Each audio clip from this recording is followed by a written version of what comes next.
ドラマあるんですかね。中でも山下麟が描く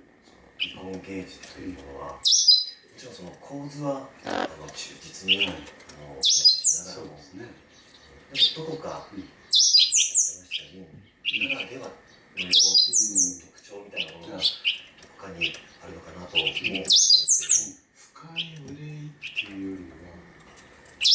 ぱどこかでその希望を与えてくれる。やっぱりね、とても悲しんでる人、苦しんでる人にその上にまた憂いを与えるっていうのは、とても過酷だし、だからやっぱりこう笑いというかな、笑いというかな、微笑みですね。ただね、なんとなくこれはちょっと気取った言い方だけど、やっぱこの微笑みが涙っていうか、多くの人々のこう涙から